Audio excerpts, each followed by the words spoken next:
za kubaho ekyamahe okukwatanisa n'ebindi bitongore ebyokwerinda. Ekitongole kya polisi ya Uganda kyayiguraho za police stations ibiri obwo kiri kwongera amaani omuhururu ey'okunywanisa polisi hamwe n'abantu ba buriijo omu ihanga ryona. Okurigirira aha kihandiiko okuruga omu polisi za police stations ensya ezayigurwaho ziri omu disitulikiti eya Lyantonde hamwe na disitulikiti eya Kyenjojo. Okwiguraho za police stations ensya na munonga eri omu disitulikiti eya Lyantonde nikwijaho omu bwire obw'omushuganisa w'ebyobutegeki omu kitongole kya polisi Hassan Kasinje ari omu kyanga ekya Masaka empango okunywanisa polisi n'abantu ba buriijo ahanyuma y'abainazi abarikutahirira abantu n'emihoro omu kyanga ekya Masaka okwita abantu barikuhika 25. Erizooba Kasinje yabuganaho abakuru okuruga omu disitulikiti ya Rwengo okuganiira aha nshonga ey'okumaraho obwitane omu kyanga ekya Masaka. Kasinje yajangu tiimu ya polisi okuruga omu Rwengo ekozere omurimo muhango omu kurwanisa abainazi omu kyanga ekyo.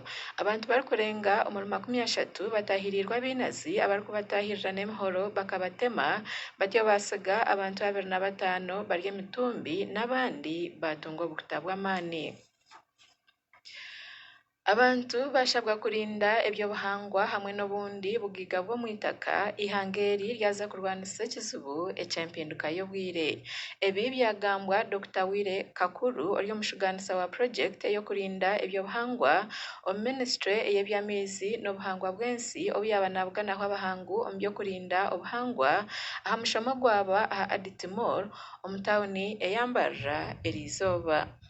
Twikirize nkutaza kurinda omuntu orarugya heru n'waratuya abo kuba ruhanga ko yabire naha ebyobuhangwa twino mu cyumu Uganda ngo akatuha ebyobuhangwa bitari mu nsezini hariho ense zo kushanga n'amizi gonka batakogabona hiyo mbwenu ningira ngo tugende tushoborera abantu ngo ruhanga akatuha ibintu birungi by'obuhangwa kandi twogana ngo bimwe tugasira tarindo wahare kubituyamba kubireberera tandikike nk'abaturage twekunganye teho burwo twobireberera turi hamwe. Bitona Dr. Wire Kakuru yacoreka ngu n'obujunanizibwa bwa buri muntu omu kurinda ebyobuhangwa omu ihanga. Bazi twabashoreraje betegereze emigasho y'ebikugo mu bisharare eri kubayambaho ahantasa yabo abyokurya byabo abikozesibwa byonka kandi nakugira ngo bokubishisha ni baba bafera so barebe ngo nebyabo batabitwara ngo nebya omuntu waheru ninge bya government. Omumakuru agandi olw'okukurira eby'empuruzigana aha Parliament Dr. Chris Obore yajangwa abanyishengyero babiri nibo bahereze kwihwa omu Parliament kandi yajangwa abanyishengyero aba tibarikwija kubashaba okugaruzayo esente ez'okugura motoka ezabahirwe omu kwezi okwa mushanju omwaka ogu. Abanyishengyero aba ni Christopher Komakech ow'ishaza erya Aru hamwe na Moses Atana owa Soroti City East kandi baferirwe entebe zabo ahanyuma ya koti okushazamu ebyarukire omu kuteera akaruru k'abanyishengyero akatirwe 2014 ebyokwezi kw'okubanza omwaka ogu etyekaragira ngu haterwe akaruru kandi omu myanya egyo. Bitona abanyishengyero aba bajuriize omu koti ejurwamu. Aba ni bamwe aha banyishengyero 104 abaine emishango ey'obururu omu koti enkuru.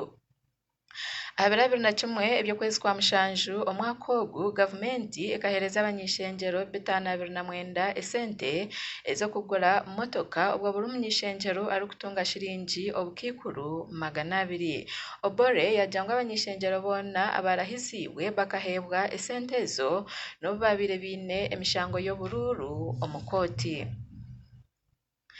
Ekigombe kya Lions Club International Foundation kitiireho shiringi 1,400 okwombeka irwariro ery'okuraguriramu abashaho b'amaisho ah'irwariro erya Nsambya omuri Kampala. Ebi byayaturwa Dan Naturinda orikukurira project egi aha mukoro gw'okuteera efuka ahansi ogwaba ah'irwariro rya Nsambya omuri Kampala Erizooba.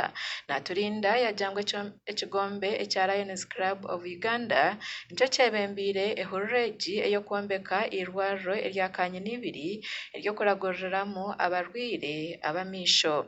Omu bigambo bye Dr. Peter Sekweyama arukurra irwarro erya Nsambya yajangwa irwarro rihire shiringi obukikuru 800 hakwombeka omwanya ogwo kuragororeramu abashaho bamisho omuri Kampala.